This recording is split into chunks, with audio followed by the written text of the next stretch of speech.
He is not the proper party to say it. First, he is not a law student. Pero ang iba dyan, hindi nga abogado. Kaya nito Soto, hindi naman abogado, nagdudunong-dunungan. Asus Mario, ano ba yan? Ilagay niyo mga sarili niyo sa dapat yung kalalagyan. Bulaga. Huwag mong ipakita ang pagka-ignorante mo. Ignorante ka na nga. Nilalagpasan mo pa pagka-ignorante mo. Kaya ignorance overreach ang tawag doon. Tumigil na kayo. Marami ho silang nilabag at yun ay pinaliwanag ng isa-isa ng Korte Suprema. Hindi nila matanggap. Pinagpipilitan nila yung kanilang opinion kasi nga ayaw nila kay Duterte. Ganun lang ho yun. Tigilan nyo na yan. Ayan po mga kaibigan, Attorney Panelo at si Attorney Reserva nagsalita na po.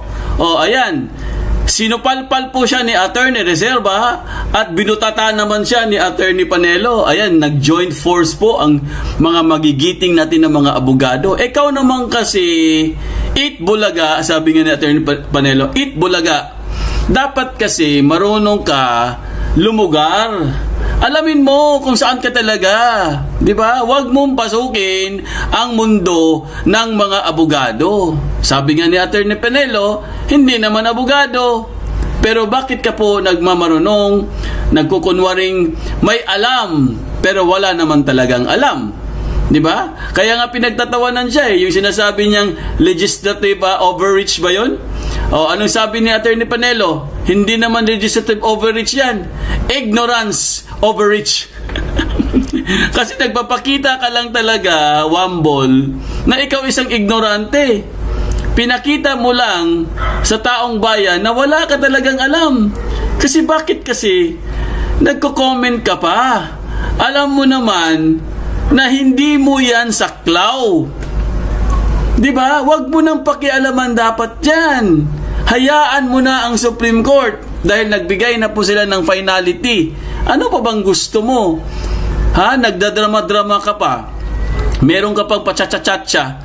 Gusto daw niya mag-change ng constitution. Ang problema, sabi nga ni Attorney Panelo, ang problema kasi sa inyo, pag hindi pabor sa inyo, nagagalit kayo. 'Di ba? Kung ano-ano mga pinagsasabi ninyo. Pero pag pabor po, ha? Pag pabor sa inyo, ayun, natutuwa kayo. Tapos pag sa Duterte naman, wala kayong ano, talagang lalo nyo binibigyan ng masasamang mga interpretasyon pag nangyari sa mga Duterte yan, o kaya nangyari sa mga supporter ng Duterte yan. Pero pag hindi pabor sa kanila, ayun, kung ano ang mga pinagsasabi na hindi naman tugma, wala naman talagang saysay yung mga pahayag niya o yung statement niya, pinagtatawanan lang siya. Di ba, nagmamakaawa pa nga, nalulungkot daw siya mga kaibigan, sabi niya, it's so sad. May pa ganun pa siya it's so sad. Parang gusto niyang sabihin mga kaibigan na wala na po talagang silbi ang ating Supreme Court. Kasi nga sabi niya it's so sad Kaso lang, meron po tayong mga magagaling na abogado at marunong pong tumingin kung ano ang tama at ano ang mali, kung ano ang pwede at kung ano ang hindi. Dahil sila po talaga ang tunay na mga abogado. Sila lang po ang pwedeng mag-interpret niyan Ikaw, Wambol, Itbulaga, dapat alamin mo kung ano ang pwede mong sabihin. Kung wala ka talagang sasabihin at hindi mo alam, shut up, sabi nga, di ba? Tumahimik ka na lang. Kasi lalo lang po nagugulo di ba? Lalo mo lang ginugulo kasi nga andyan ka sa Senado. Marami din kasing nanonood. Marami ding nanonood sa'yo o kaya nakikinig sa'yo. Kasi syempre, Wambol ka Itbulaga ka Marami kang following ha? Bumalik ka na lang doon sa Itbulaga. Kaya po mga kaibigan, tinan nyo, hanggang ngayon, ito pa rin yung topic natin. Kasi nga, inantay ko talagang magsalita si Attorney Panelo. At itong, of course, itong pahayag po ni Attorney Reserva. Kasi ito talaga yung, si Attorney Reserva kasi mga kaibigan, kaya inantay ko talaga yan. Kasi isa po sa mga author ang kanyang anak, yung pag-file nila ng motion para hindi po matuloy ang impeachment ni BP Sara, no? O yung petition nila guys, para mabasura ang impeachment ni BP Sara. So ngayon, nagsalita na po siya mga kaibigan. Yun nga, talagang sinupalpal niya po itong si Soto na nagmamagaling, hindi naman siya hindi nga siya law student eh. 'Di ba? Hindi nga siya nag-aral ng batas ng law eh. Wala naman siyang ganoon, wala siyang background na ganoon.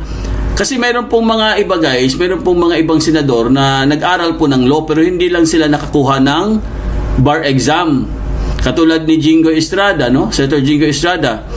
Kumuha ng law yan eh, kasi lang hindi nakapasa or hindi ba nakapasa or hindi nag-exam.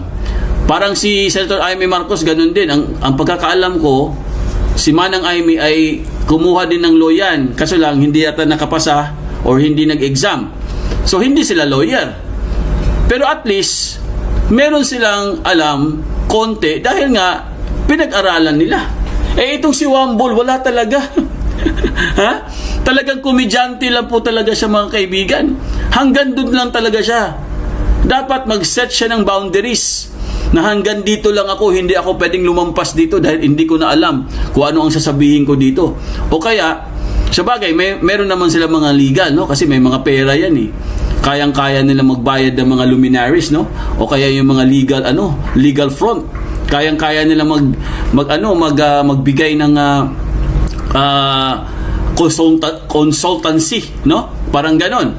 So mga kaibigan, ang pino-point out na po natin dito, kasi nga ito na naman po tayo, balik na naman po tayo kay Itbulaga. Sabi nga ni Panelo, Itbulaga. Hanggang dyan ka lang, Itbulaga ka lang, tama na sa'yo yan.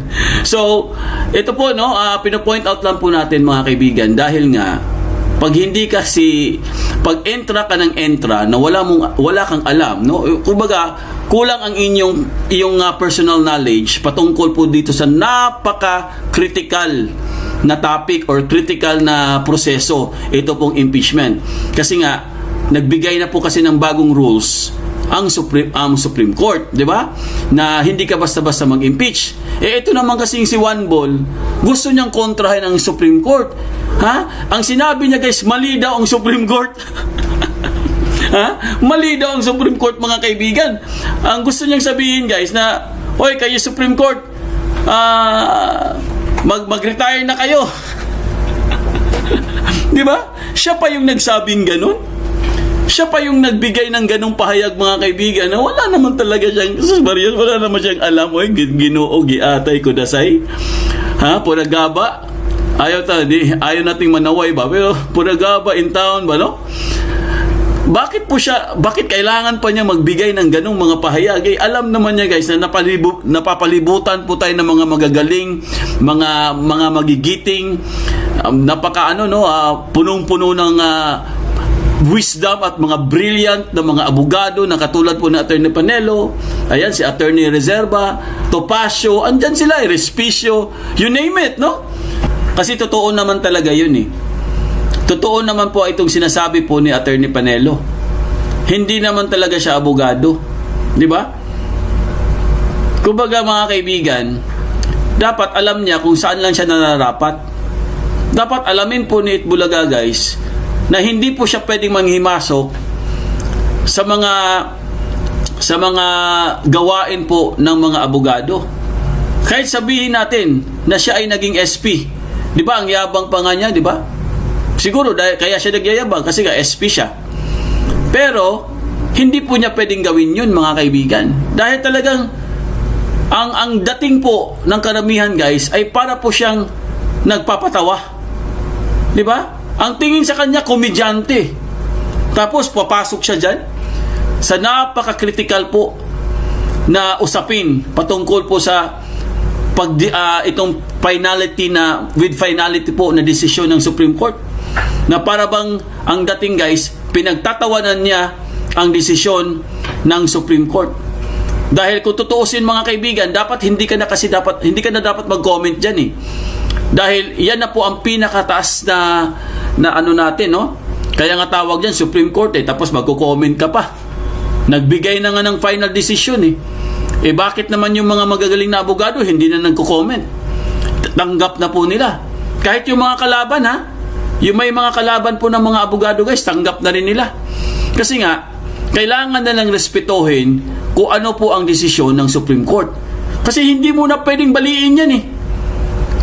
Ang problema kasi sa kanila, mahilig po sila magbendalo. Yun ang pinakamalaking problema. Di ba? Ayaw nilang sundin kung ano po ang dapat, kung ano po ang nakasulat sa konstitusyon, mga kaibigan. Katulad po itong impeachment. Kaya po lumalala ng lumalala yan eh. Di ba? Dahil sa kanila, mga kaibigan. Dapat nga sila ang sisisihin eh. At dapat nga, yung sinasabi po nitong si It Bulaga, na yung tinatawag nilang legislative overreach, na dapat daw, kumbaga, gusto niyang kasuhan or gusto niyang i-accuse ang Supreme Court na tinatawag na legislative overreach. Baliktad. Ikaw dapat, sabi nga ni Attorney Panelo, ikaw dapat. Sabi din ni Attorney Reserva eh. Ikaw dapat i-accuse ng legislative accuse, no? Kumbaga, legislative overreach, dapat ikaw 'yun. Ha? Dahil kung ano ang mga pinagsasabi mo, parang halata po kayo na meron talaga kayong ginagawa. Kung bakit kayo galit na galit sa desisyon ng Supreme Court. Kasi syempre, mga kaibigan, ito po ano lang po natin, no? Kasi marami po tayong naririnig, pati po sa mga source, di umano. Kasi, di ba, tumanggap nga sila dyan. Mga kaibigan, mga suki natin dyan, tama ba yung sinabi ni Fudinet? Di ba, tumanggap sila? Hindi naman siguro ito, hindi naman siguro ito sikreto eh. Kasi parang naging open book na po ito, guys eh. Di ba?